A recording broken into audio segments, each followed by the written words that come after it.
Sobat Maestro, sesaat lagi Anda akan bersama-sama mengikuti pengajaran firman Allah yang disampaikan oleh hambanya Pastor Dorcas Daud dari Gereja Hope ACC. Selamat mendengarkan.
Shalom. Anda akan mendengarkan program Kuasa dalam Firman-Nya yang disampaikan oleh Pastor Dorcas Daud dari Hope ACC dan Dorcas Ministries. Selamat mendengarkan. Shalom. Berikan Tuhan yang terbaik karena Dia sangat baik. Kita membuka dari firman Allah untuk mengetahui kebaikan Tuhan yang luar biasa. Mazmur 146 ayat 1 sampai 10. Haleluya, pujilah Tuhan hai jiwaku. Aku hendak memuliakan Tuhan selama aku hidup, dan bermazmur bagi Allahku selagi aku ada. Janganlah percaya kepada para bangsawan, kepada anak manusia yang tidak dapat memberikan keselamatan. Apabila nyawanya melayang, ia kembali ke tanah. Pada hari itu juga lenyaplah maksud-maksudnya. Berbahagialah orang yang mempunyai Allah Yakub sebagai penolong, yang harapannya pada Tuhan Allahnya. Dia yang menjadikan langit dan bumi, laut dan segala isinya, yang tetap setia untuk selama-lamanya, yang menegakkan keadilan untuk orang-orang yang diperas, yang memberi roti kepada orang-orang yang lapar. Tuhan membebaskan orang-orang yang terkurung. Tuhan membuka mata orang-orang buta. Tuhan menegakkan orang yang tertunduk. Tuhan mengasihi orang-orang benar. Tuhan menjaga orang-orang asing, anak yatim dan janda, ditegakkannya kembali, tetapi jalan orang fasik dibengkokkannya. Tuhan itu Raja untuk selama-lamanya. Allahmu, ya Sion, turun-temurun. Haleluya. Kita bisa mempercayai, mengasihi dan mengakui Dia dengan segenap hati kita. Itu tergantung kita meletakkan Dia kepada posisi yang mana. Kalau Anda dan saya meletakkan Yesus pada posisi yang tertinggi, Raja di atas segala raja. Raja-raja banyak, terutama raja ego. Itu yang sering bandel, itu yang sering keras hati, keras kepala, itu yang sering mendorong seseorang hidup menjadi orang Kristen yang masih tetap duniawi. Tapi Yesus adalah raja di atas raja egomu. Kalau engkau mendudukkan Dia sebagai raja di atas segala raja di dalam hatimu, maka engkau akan memandang Dia dengan benar. Engkau akan menghargainya, engkau akan mengasihinya, engkau akan mempercayainya, dan bahkan engkau mau melayaninya. Tapi kalau kita meletakkan Yesus pada posisi yang tidak benar, hanya sebagai penolong, sebab Dia dikatakan juru selamat, jadi Dia juga juru penolong. Akibatnya apa yang akan dilakukan saudara? Tiap kali hanya berteriak minta tolong. Tuhan tolong, butuh duit, kasih duit. Tuhan tolong, butuh pekerjaan, kasih pekerjaan. Tuhan tolong proyek saya supaya di ACC. Tuhan tolong kasih anak. Tuhan tolong kasih istri. Tuhan tolong kasih suami. Banyak yang dimintain tolong daripada Tuhan. Karena apa? Anda salah menaruhkan posisi Yesus di dalam hatimu. Kalau Yesus ditaruh di posisi sebagai raja, sekarang Dia menjadi pengendali hidupmu. Dia adalah pemimpin besar. Dia adalah komandan yang utama di dalam kehidupanmu. Enak saudara, kalau kita memiliki seorang pemimpin seperti Yesus. Kalau kita memiliki seorang komandan seperti Yesus. Karena Dia seorang pemimpin yang tidak pernah salah. Dan Dia seorang komandan yang juga selalu tepat. Dan komandan yang sangat bijaksana. Itu sebabnya kebaikan Tuhan sudah tidak bisa dipungkiri lagi. Barangkali ketika kita menghadapi situasi yang tidak enak di masa yang lalu, kita merasakan, aduh Tuhan, mengapa hal ini Engkau izinkan terjadi? Aduh Tuhan, capek. Aduh Tuhan, lelah. Tapi ternyata ketika masalah itu sudah berlalu, seiring dengan berjalannya waktu, dan toh sekarang sampai pada akhirnya kita sudah mampu memasuki tahun yang baru, tahun 2006. Masalah ada di tahun 2005. Barangkali Anda baru bisa berkata, oh haleluya, goodbye untuk masalah masa lalu. Ternyata saya bisa menang dan melampaui masa-masa yang sulit seperti itu. Ternyata Anda di tahun 2006 tetap segar bugar, tetap cantik dan tetap tampan, tetap bisa makan, segar, pakaiannya bagus. Itu adalah satu bukti daripada kebaikan Tuhan. Kita tidak akan mampu menghitung kebaikan Tuhan. Itu sebabnya jangan sering berkeluh kesah dan bersungut-sungut untuk apapun yang sedang terjadi. Karena kalau dari sebagian kecil saja kita meneropong kebaikan Tuhan, itu tertulis dari Mazmur 146 ayat 1 sampai dengan 10. Itu baru bukti sebagian kecil daripada kebaikan Tuhan. Dia pemberi keselamatan, Dia penolong, Dia pencipta, Dia penegak keadilan, Dia penebus, Dia pembebas, Dia pengasih, Dia pembela, dan Dia Raja. Itu kalau kita rangkum atau kita simpulkan dari 10 ayat yang kita baca tadi. Ternyata dia selalu baik. Tidak ada yang tidak baik yang terdapat di dalam dirinya. Jadi sudah jelas bahwa segala sesuatu yang baik itu ada di dalam dia. Jadi di luar dia kita tidak akan pernah menjadi baik. Jadi jangan pernah menyesal kalau engkau menjadi orang Kristen. Ketika engkau harus menghadapi kesulitan, berjuang dengan imanmu, menghadapi persoalan ini, menghadapi persoalan itu, jangan pernah menyesal. Karena di luar Yesus Kristus, tidak ada seorang pun menjadi orang yang baik. Hanya kalau kita diciptakan baru di dalam Yesus Kristus, kita sekarang bukan lagi manusia lama yang tidak baik, tapi kita adalah manusia ciptaan baru yang sudah menjadi baik. Oleh karena apa? Oleh karena anugerah Yesus Kristus di dalam hidup kita. Jadi sekalipun kelihatannya orang itu tekun di dalam ibadahnya, namun tidak beribadah di dalam Yesus Kristus, maka sia-sialah ibadahnya. Seperti apa yang dikatakannya, akulah jalan kebenaran dan hidup. Barang siapa tidak melalui aku, maka dia tidak akan pernah sampai kepada Bapa. Jadi saya cukup puas, saya sudah berada di satu tempat perhentian yang tidak salah, terminal yang tidak salah, yaitu Yesus. Dia yang membuat hidup saya sekarang segala-galanya baik. Siapa berani bilang menghakimi anak-anak Allah ada yang hidupnya tidak baik? Karena di dalam Yesus Kristus dengan kekuatan supranaturalnya, dia mengubahkan kita dari dalam. Roh yang dilahirkan baru ini akan terus berkarya dan bekerja dalam hati kita untuk menyempurnakan kita dengan banyak cara. Sekalipun kadang-kadang otak kita yang terus bergumul dan bergumul, hati kita atau jiwa kita belum mau menyerah. Kita kadang-kadang masih mau mengikuti keinginan sendiri. Kita masih kadang-kadang mau mengikuti kemauan daging. Tapi roh yang baru ini tidak mengenal menyerah, pantang menyerah. Dia terus dengan cara yang sangat ajaib akan membimbing kita dengan tangan kasih Allah untuk terus rela berjalan di dalam kebenarannya. Sampai kita betul-betul sadar, Yesus, engkau sungguh baik. Itu sebabnya kalau dia baik, sudah sewajarnya kalau hidup kita diciptakan untuk memuliakan namanya. Hidup kita diciptakan untuk menjadi pemuji dan penyembah dia.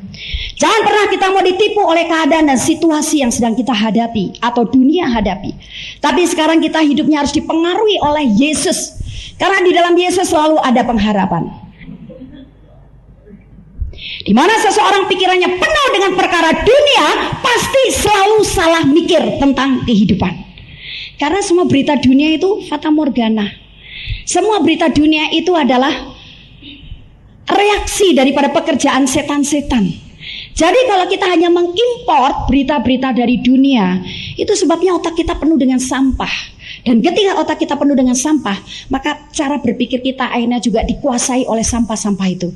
Sehingga kita tidak bisa memandang kehidupan atau segala sesuatu dengan cara pandang yang benar, sesuai dengan firman Allah, sesuai dengan pikirannya Kristus. Karena firman Allah ini adalah penuangan daripada pikirannya Yesus, pikirannya Bapak Surgawi. Tapi sesuai dengan pandangan orang-orang dunia. Dan dunia sudah dikuasai oleh setan dan iblis. Kecuali anak-anak Allah yang hidup dalam firman-Nya dan anak Allah yang hidup dalam kuasa Roh Kudus. Dia yang bisa menguasai dunia. Jadi itu sebabnya jangan pernah lepas daripada firman. Jangan pernah lepas daripada kuasa Roh Kudus. Kita bahkan harus meningkatkan di tahun 2006. Karena tetap tahun 2006 keadaan bertambah buruk. Tapi itu bagi orang dunia. Bagi anak-anak Allah, tahun 2006 bertambah baik karena Tuhan Yesus selalu baik. Kami baru pulang dari Bali, satu keluarga, termasuk cucu saya bawa. Saya pengen membawa dia ini pertama kali dia keluar langsung jauh, langsung naik pesawat lagi. Saya pengen melihat bagaimana dia mengekspresikan perasaannya. Maklum, omanya pergi-pergi melulu, jadi jarang ketemu. Saya pengen melihat dengan kepergian kami bersama tiap hari, saya bisa lihat bagaimana perkembangannya. Dan indah sekali, saya bersyukur ternyata anak ini cukup cerdas. Saya ingat betul ketika kami cari makanan ringan, saya ambil ini, ambil itu, ambil. Dia tidak mau ketinggalan. Dia jalan sendiri, dia buka tempat simpanan air minum, makanan ada jelly segala macam, langsung dia buka. Dia tahu, dia ambil minuman dan makanan yang dia suka. Dia tidak ambil makanan minuman yang orang tua punya. Dia ambil jelly. Dah, diambil. Saya yang bawa keranjang, tapi keranjang saya sudah ada belanjaan saya. Terus dia putar, ditaruh di situ. Saya mau taruh di keranjang saya, dia tidak boleh.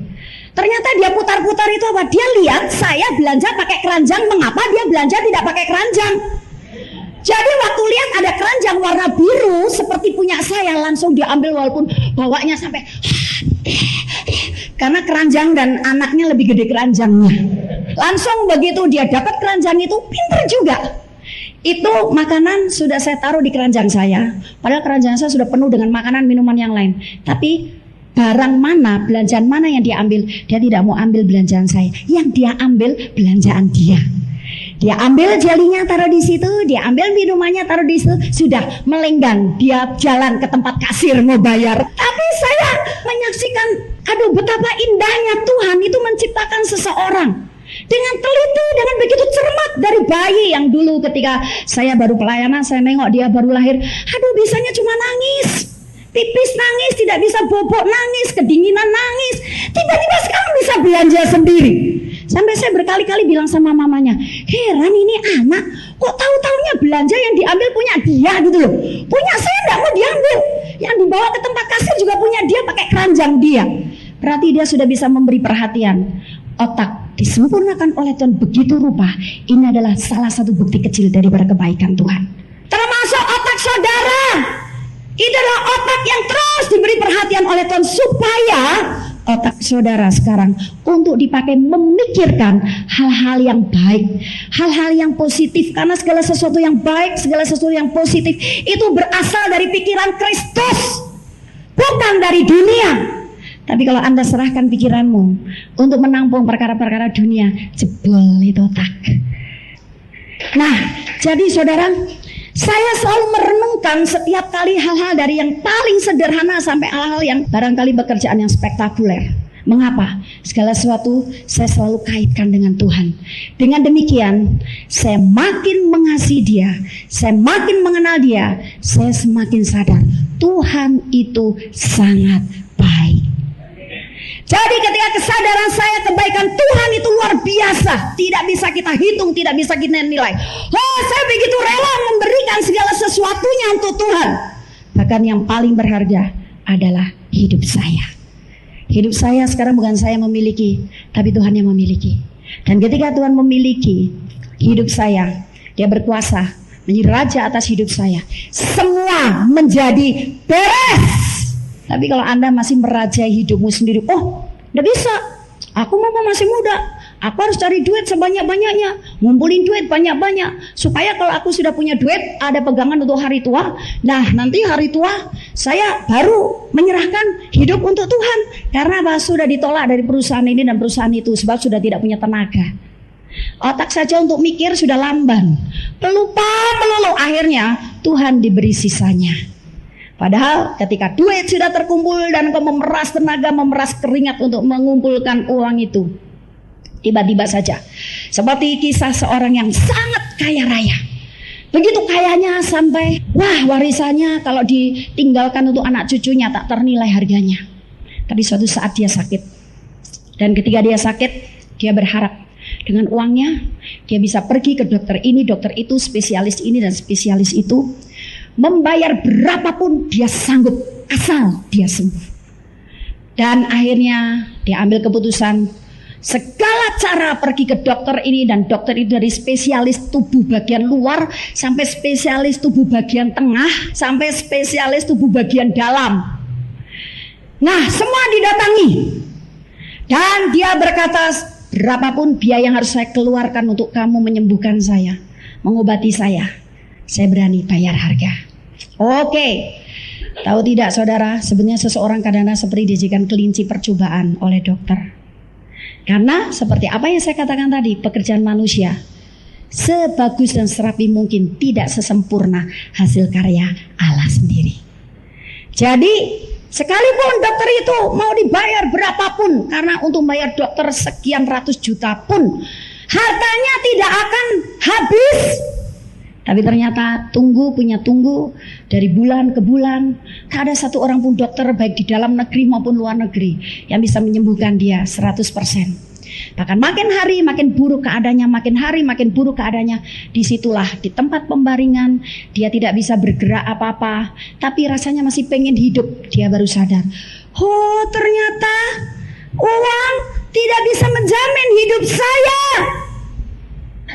Ternyata saya butuh seseorang yang bisa menolong saya. Dalam keadaan seperti ini saya takut. Dan kemudian penyesalan demi penyesalan, ketika dia teringat bagaimana masa-masa mudanya dia habiskan untuk perkara-perkara duniawi, untuk cari duit dan cari duit. Dia lupa Tuhan yang menciptakannya. Bahkan Tuhan punya rencana yang indah dan luar biasa dalam hidupnya. Bahkan Tuhan yang menjamin seluruh kehidupannya untuk waktu sekarang maupun waktu yang akan datang. Dia lupa, dia menyesal dan dia menangis. Tapi sesal tidak ada gunanya. Ketika kiri kanan mesin pemacu jantung, ketika oksigen, tabung oksigen terus harus dinyalakan, sebab hidupnya sekarang bergantung kepada tabung oksigen dan mesin pemacu jantung itu. Dia menangis dan berteriak, Tuhan ternyata Engkau ada. Dalam keadaan seperti ini aku tidak bisa bergerak dengan uang saya. Dalam keadaan seperti ini aku tidak bisa punya pengharapan dengan uang saya. Paling banter kalau saya mati, anak-anak saya bakal berkelahi memperebutkan harta warisan saya. Nah akhirnya di saat-saat detik terakhir, tetap Tuhan masih menunjukkan kebaikan akan kasih-Nya. Di mana seseorang berpaling dan bertobat daripada kedurhakaannya, daripada dosanya, daripada dunia, berteriak, memanggil namanya, meminta ampun kepadanya, Tuhan memberikan pertolongan semudah kita membalikkan tangan. Tapi bagi siapa yang dengan tulus hati mau bertobat kepada Dia, Tuhan melihat orang kaya ini betul-betul mau bertobat. Di sisa hidupnya Tuhan masih punya kesempatan untuk merubah kehidupannya, supaya dia tidak menjadi orang duniawi lagi, tapi sekarang orang rohani yang mau menjadi berkat untuk orang lain, yang sadar bahwa dia diciptakan di dalam Yesus Kristus untuk menjadi seorang pemuji dan penyembah Allah, untuk menjadi seorang yang meneruskan pekerjaan-pekerjaannya, untuk menjadi seorang yang memberkati orang lain, bukan hidup untuk diri sendiri. Akhirnya kuasa Allah mengalir. Di saat semua keluarganya sudah mempersiapkan menyambut kehilangan seorang ayah, ternyata mujizat terjadi.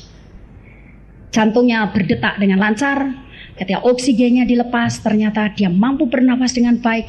Dan seminggu kemudian dia keluar dari rumah sakit, dia sembuh. Dan sekarang dia menjadi seorang hamba Tuhan yang sangat mengasihi Tuhan. Saudara, tapi mengapa mesti kena hajaran dulu baru menyerah?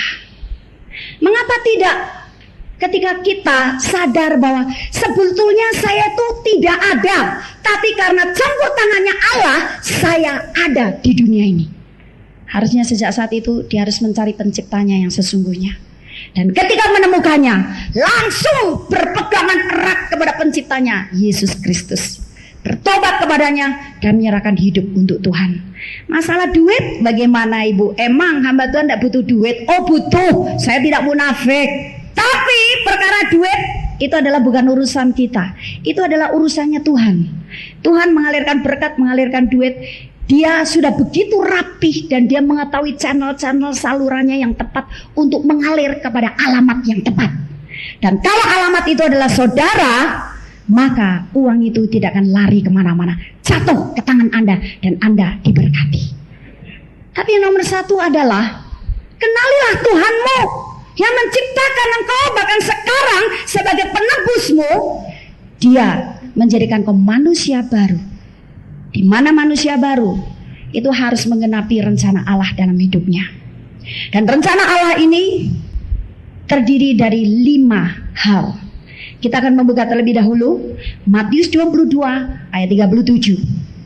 Dari mulai ayat 36. 3, 2, 1. Guru, hukum manakah yang terutama dalam hukum Taurat? Jawab Yesus kepadanya, kasihlah Tuhan Allahmu dengan segenap hatimu, dan dengan segenap jiwamu, dan dengan segenap akal budimu. Inilah rencana Allah Bapa Surgawi menciptakan baru engkau di dalam Yesus Kristus melalui penebusannya, yaitu untuk 5 hal. Yang pertama, untuk engkau menjadi seseorang yang mengasihi Tuhan Allahmu dengan segenap hatimu, dengan segenap kekuatanmu, dengan segenap akal budimu. Kasih kepada Tuhan tidak bisa berbagi dengan yang lain. Engkau boleh mengasihi yang lain, tapi dia hanya sekian persen daripada kasih kepada Tuhan. Kasih kepada Tuhan harus mendapat lebih daripada yang lain. Ada sepasang suami istri, tadi malam hadir, tapi sore ini, tadi siang datang ke rumah. Dia tidak bisa hadir karena ada sesuatu. Dia berkata begini, Bu, aduh enak Bu ya, kalau kebaktian kayak tadi malam ya, Tuhan memberikan pernyataan satu persatu. Betul saudara, semua yang hadir, saya digerakkan oleh Roh Kudus untuk menyampaikan pesannya, pesan Tuhan, pribadi lepas pribadi. Nah, yang bisa saya tangkap dari sekian orang, satu persatu dapat pernyataan Tuhan. Sebagian mereka adalah harus mengasihi Tuhan lebih daripada segala sesuatu, walaupun pernyataannya tidak semuanya seperti itu. Tapi sebagian besar yang hadir yang mendapat pernyataan Tuhan. Di antara pernyataan berkalimat-kalimat ini saya lupa, karena kalau seperti itu saya seperti bukan saya lagi, mengalir begitu saja tanpa ada di otak saya, tanpa ada di hati saya. Jadi sebagian mereka adalah supaya mengasihi Tuhan lebih daripada segala sesuatu. Termasuk sepasang suami istri ini, dan ada satu hal yang mereka sangat bersuka cita, adalah janji Tuhan yang mereka dapatkan 2 tahun yang lalu, tahun 2006, Tuhan mau genapi. Itu pernyataan Tuhan buat dia. Dan dia baru ngaku tadi siang, oh iya Bu, betul itu saya dapat janji Tuhan 2 tahun yang lalu begini, dan saya bersyukur tadi malam Tuhan mengatakan 2006 itu digenapi.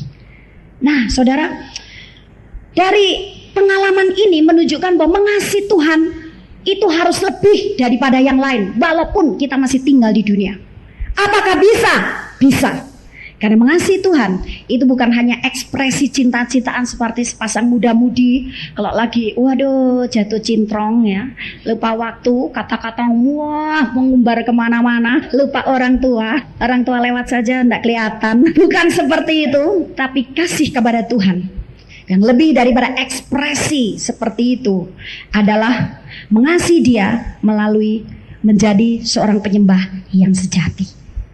Nah sekarang ciri-ciri seorang penyembah sejati itu apa? Saya beri gambaran.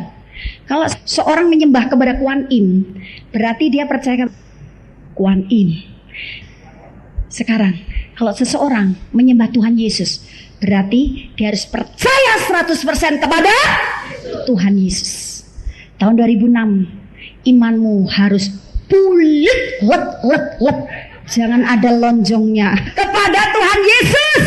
Tanpa iman yang sungguh-sungguh kepada Yesus, engkau terombang-ambing oleh keadaan, engkau terombang-ambing oleh situasi, engkau terombang-ambing oleh harga ini dan harga itu, engkau terombang-ambing oleh keadaan yang tidak menentu, bahkan barangkali engkau terombang-ambing oleh keadaanmu sendiri. Tapi iman kepada Yesus membuat kita tertanam dan berakar dengan kuat di dalam Dia.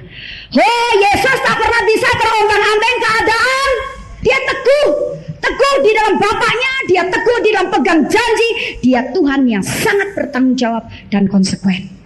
Buktinya, ketika dia menjalankan ketaatannya demi untuk menerima kemuliaan daripada Bapaknya yang paling tinggi, yaitu nama di atas segala nama dan posisi duduk di sebelah kanan Allah Bapaknya. Itulah kemuliaan Allah Bapa yang diberikan kepada dia.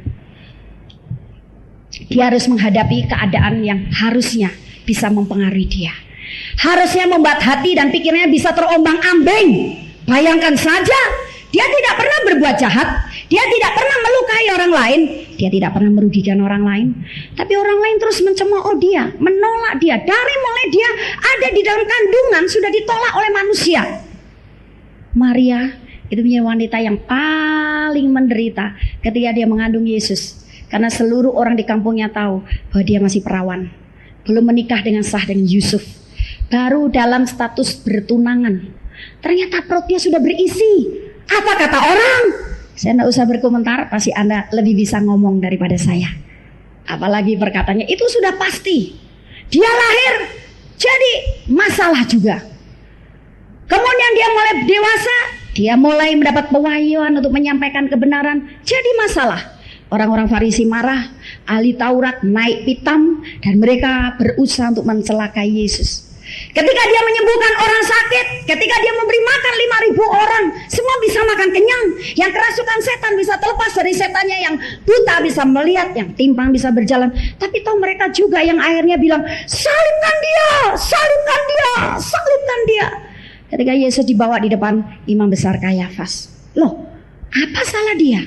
Harusnya dia bisa saja kemudian bimbang, kok jadinya begini, kali saya salah dengar suaramu.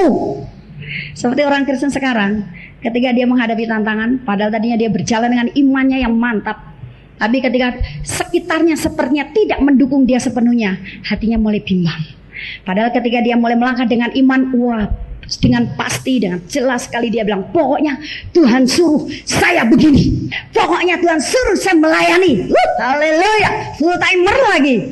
Tapi ketika situasi sepertinya tidak menunjang, apa yang dulu dia katakan, soalnya Tuhan sudah bilang saya disuruh melayani full timer, saya suruh menghadapi penyakit ini dengan iman. Ternyata hal itu tidak sesuai dengan apa yang diharapkan. Apa yang terjadi? Mulai bimbang hatinya, mulai terpengaruh oleh keadaan. Ya Tuhan, jangan-jangan aku salah dengar suaramu ya. Kok begini nih? Jadinya kok begini? Apa benar ini? Waduh, cilaka nih. Cilakanya pakai 13 lagi. Padahal sekarang semua angka dalam Yesus adalah angka keberuntungan. Nah, ada lagi angka 13, angka sial. Jadi jangan pernah bilang celaka 13. Jangan suka dipakai. Hati-hati mulutmu. Sekarang mulutmu harus mengatakan berkat. Jangan mengatakan perkataan sia-sia. Karena apa yang kau ucapkan itu bisa terjadi. Jadi ternyata orang ini akhirnya bimbang, loh, benar tidak ya, dulu saya ini disuruh melayani Tuhan atau tidak nih? Waduh, gimana? Waduh, bingung nih saya. Akhirnya dia stres sendiri, terpengaruh oleh keadaan. Kok tidak ada yang mendukung saya? Kok tidak ada yang mensupport saya? Kok tidak ada yang menerima saya? Saya khotbah malah ditinggalin orang. Loh, kok tidak ada yang mau menerima kedatangan saya? Barangkali akan mendapat ujian seperti itu. Yesus pun juga menghadapi yang sama, bahkan lebih parah daripada itu. Tapi perhatikan, Yesus tidak pernah terpengaruh sedikit pun oleh keadaan. Dia begitu setia pegang janjinya kepada Bapaknya.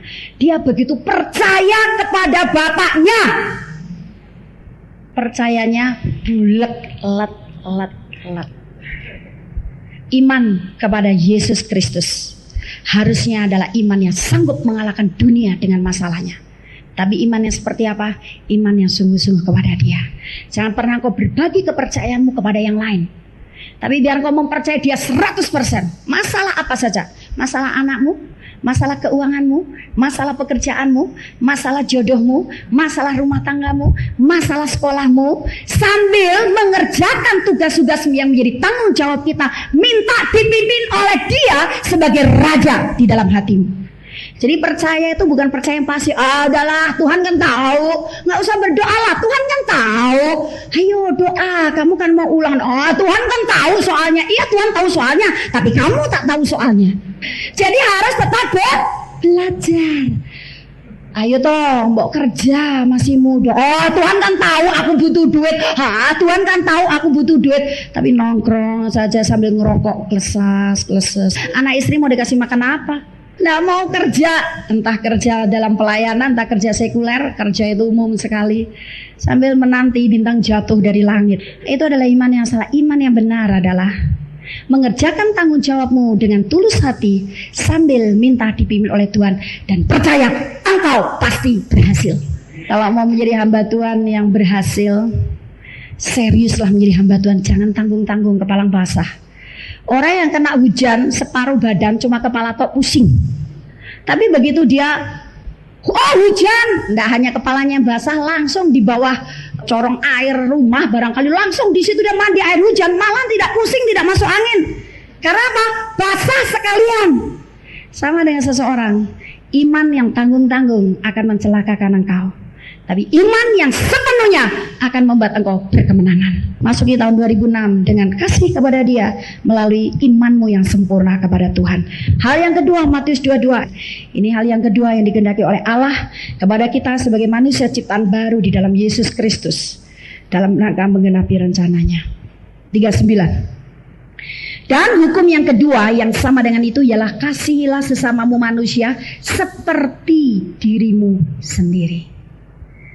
Hukum pertama dan kedua tidak bisa dipisahkan. Itu sebabnya salib orang Kristen itu vertikal dan horizontal. Sebenarnya dari salib itu sendiri kita sudah harus mendapat pengertian bahwa kasih kepada Tuhan nomor satu, dan kemudian karena kasih kita kepada Tuhan, kita punya kasih kepada sesama.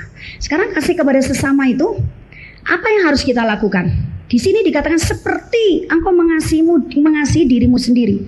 Artinya bukan hanya memberi susu, memberi supermi ya bagi orang-orang korban tsunami, itu bagus. Itu juga ekspresi kasih. Tapi Departemen Sosial juga bisa berkasih ria seperti itu.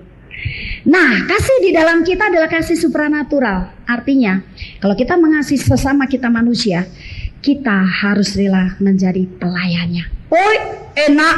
Aku di kantorku jadi direktur. Orang mau cari kerjaan aja harus nangis-nangis sama saya supaya dapat kerjaan. Sekarang saya harus melayani tetanggaku. Nanti dulu. Mereka yang sakit doakan di dalam nama Yesus. Mereka yang punya banyak beban ceritakan tentang kasih Allah. Saya senang tadi siang sepasang suami istri yang datang itu, dia bercerita begitu, Bu, waduh saya senang kalau dengar khotbah ibu itu, saya juga ketransfer semangatnya. Kenapa? Itu saya ini kalau ketemu orang, saya tuh tidak pernah bisa berhenti selalu memberitakan Injil kepada orang itu. Wah, teman-teman di kantor saya tuh pada tato-tatoan, ngeri-ngeri. Seperti jager-jager, tapi saya selalu tidak berhenti bercerita tentang Injil kepada dia. Di mobil, di mana, kadang-kadang saya setelkan kasetnya ibu. Kadang-kadang nanti kalau dia tanya, saya tidak bisa jawab, tapi saya merenung. Saya belajar bilang begini, aduh Roh Kudus, jawab apa ya ini, jawab apa ya ini. Tapi tiba-tiba Tuhan itu bisa membuat saya menjawab dia, sehingga dia bisa puas dengan jawaban saya. Saya bilang itu sebabnya perlu belajar firman. Hayo, ikut pemuridan supaya jawab firmannya tidak salah. Kita harus menggali segala kekayaan kerajaan Allah melalui firman-Nya. Karena apa? Sebagai saksi Kristus kita harus berkata benar. Kita tidak hanya sekadar bilang Yesus mengasihimu loh. Sebab orang akan banyak bertanya ketika kita mulai membuka percakapan tentang dia. Saya bilang begini, pernahkah kamu ditanya sama orang yang Anda injili, dia bilang begini, kenapa sih Yesus disebut Tuhan?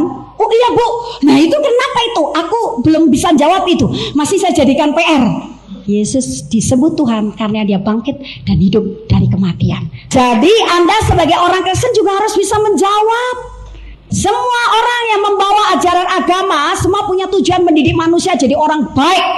Tapi perhatikan, ketika mereka mati dan mati terus, tidak pernah bangkit dan tidak pernah hidup. Itu sebabnya mereka tidak bisa disebut Tuhan. Mereka hanya sekedar nabi. Nah, jadi saudara, mengasihi sesama manusia, yaitu dalam arti jadikanlah dirimu pelayan untuk orang lain demi Yesus Kristus. Siapapun Anda, mungkin engkau seorang manajer, mungkin kau seorang ibu rumah tangga, mungkin kau seorang penjaga toko, mungkin kau juga pemilik toko, atau engkau punya perusahaan, tapi tetap engkau adalah pelayan sesama manusia. Beritakan Yesus dan berita sukacitanya tentang penebusan dan pengampunan dosa di dalam Dia. Nah, sekarang hal yang ketiga, yaitu Matius 28 ayat 19. Karena itu pergilah, jadikanlah semua bangsa muridku. Tahu tidak bahwa kita diciptakan baru di dalam Yesus Kristus, yaitu untuk sebuah misi. Jadi jangan pernah Anda bilang, ini misi RDSB kok, bukan misiku. Ini misinya Bu Dorcas. Misiku aku berhasil di dalam pekerjaanku. Misiku aku punya gelar panjang-panjang. Misiku bukan. Misi semua orang percaya adalah sama, menjadikan semua bangsa murid Yesus, bukan murid Anda. Siapa yang sudah memuridkan orang lain dan dijadikan orang itu murid Anda, itu salah kedaden, harus bertobat. Salah kaprah, itu guru palsu. Guru yang orisinil akan memperkenalkan kepada guru yang sesungguhnya. Inilah gurumu yang sejati, yaitu Yesus Kristus. Kamu adalah muridnya Yesus, dan sebagai murid Yesus, Matius pasal 10 ayat 7 dan 8.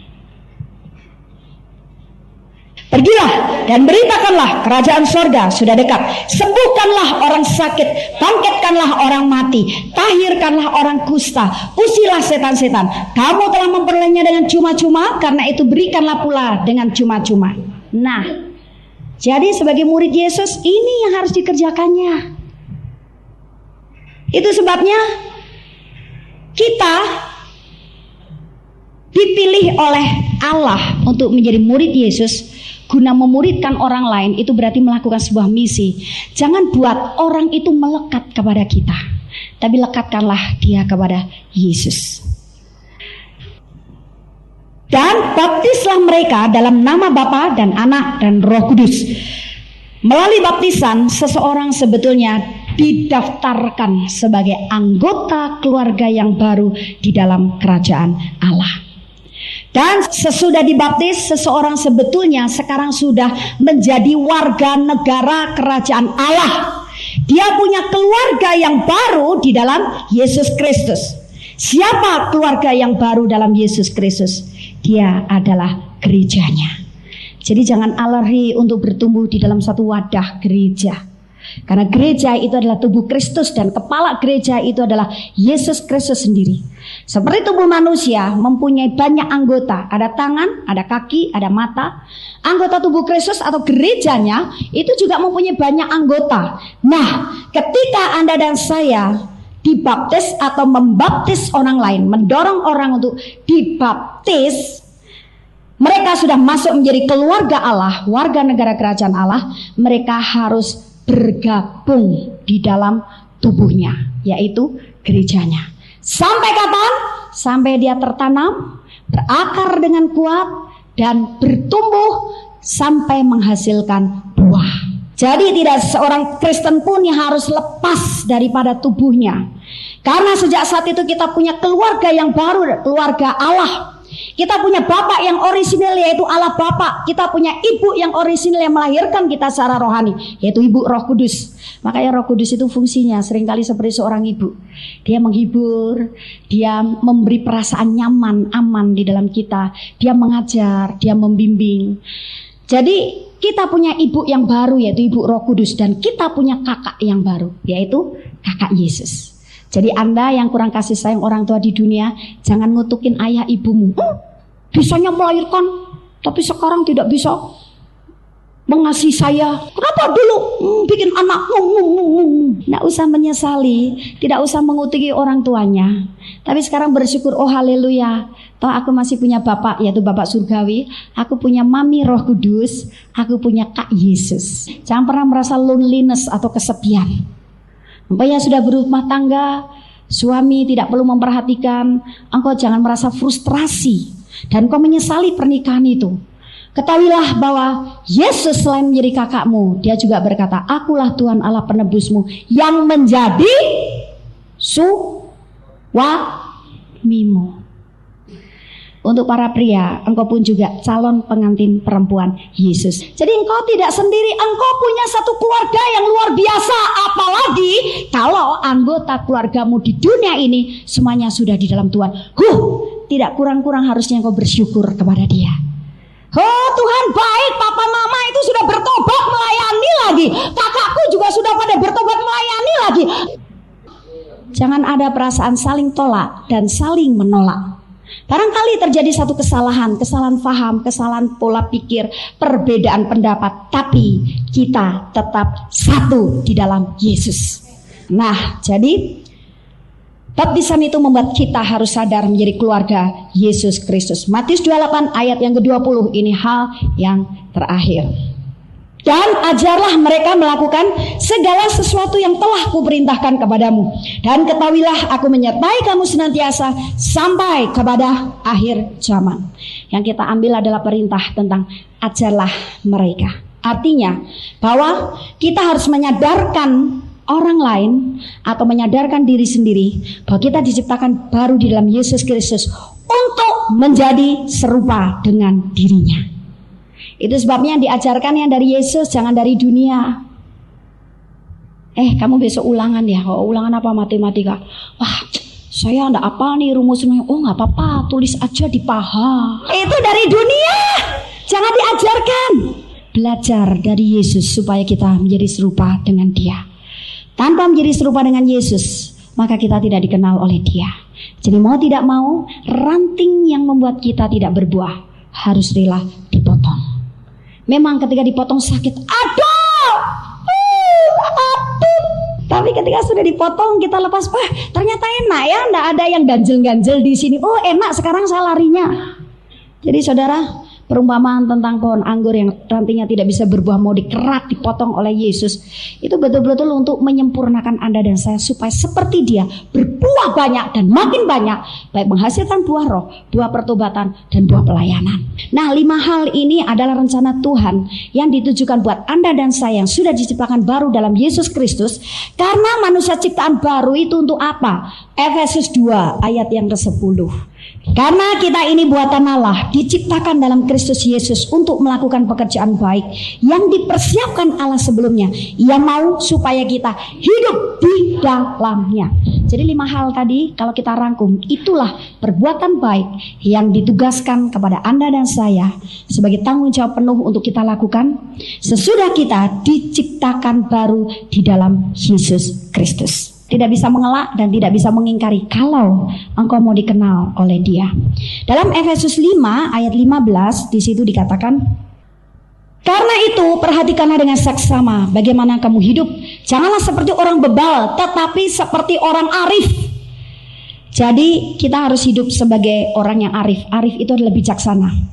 Orang bebal, orang yang tidak mau tahu tentang Tuhan, tentang firman-Nya, tentang pekerjaannya, tentang misinya, tentang segala sesuatunya. Itu bebal. Hidup semau-maunya. Di dunia kan hidup cuma sekali asal aku puas. Itu orang bebal. Tapi mengingat hari-hari ini, ayat yang ke-16 adalah jahat, maka pergunakanlah waktu yang ada dengan hidup kita selalu melakukan yang baik. Perbuatan baik, 5 hal tadi. Saya gambarkan seperti sebuah olimpiade pada musim panas, di mana dalam olimpiade itu semua negara mengirim wakil-wakilnya untuk perlombaan. Ada menembak, berlari, berenang, anggar, dan menunggang kuda. Ada 5 bagian yang harus diikuti oleh para peserta. Kira-kira ketika peserta itu mulai memasuki gelanggang atau arena pertandingan, apa yang ada dalam benak mereka? Pasti satu tujuan. Semua berhasil, betul tidak? Nah, ada yang mikir, ya sudahlah, saya sudah masuk ke sini juga sudah lumayan, cuma menyenangkan hati. Itu menteri olahraga saja. Tapi saudara, kalau jujur, pasti semua sasarannya harus berhasil dan menang. Nah, jadi begitu pula lah sekarang tujuan hidup kita sebagai orang Kristen. Dalam mencapai 5 hal, itu adalah rencana Allah untuk hidup kita. Kita harus punya motivasi. Saya harus mencapai sasaran, berhasil dan menang melakukan 5 hal itu. Apakah engkau serius untuk mengerjakan 5 hal yang menjadi tujuan pokok Allah menciptakan baru engkau dalam Yesus Kristus? Melakukan perbuatan baik tadi. Atau engkau mau semau-maunya menurut keinginan hatimu? Anda yang punya hak untuk menjawabnya. Bagian saya itu memotivasi. Kita harus mencapai sasaran dan tujuan sampai berhasil mewujudkan impiannya Yesus. Kita menjadi Yesus yang berjalan di atas muka bumi. Dan ketika kita meninggalkan dunia, kita berkenan di hatinya Allah. Kita disambut oleh Dia. Sabaslah hai hambaku yang setia. Engkau memerintah sekian kota, engkau memerintah sekian kota, engkau memerintah sekian kota. Amin. Haleluya. Kami percaya Anda pasti diberkati oleh firman Tuhan yang disampaikan oleh Pastor Dorcas Daud STH dari Hope ACC dan Dorcas Ministries. Dan bila Anda memiliki pertanyaan seputar kegiatan pelayanan kami, Anda dapat menghubungi kami di 08 222 703 0006. Sekali lagi di 08 222 703 0006. Sampai jumpa kembali. Tuhan Yesus memberkati.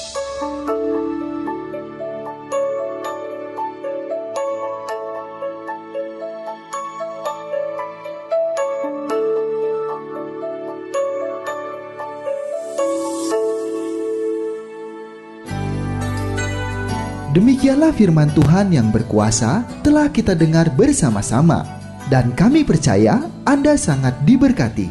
Bagi yang membutuhkan pertumbuhan iman dan pelayanan lebih lanjut, Anda dapat menghubungi kami dan beribadah bersama dengan kami setiap hari Minggu di Gereja Hope ACC di ACC Center, Jalan Mekar Utama, nomor 31, lantai 3 Kompleks Mekarwangi, Bandung, pada jam 8.30. Ada kebaktian anak-anak pada jam yang sama. Ikuti juga Breakthrough Prayer setiap Jumat jam 18.30. Jika Anda membutuhkan dukungan doa, Anda dapat mengirimkan SMS ke nomor 0822 2703 0006. Tuhan memberkati.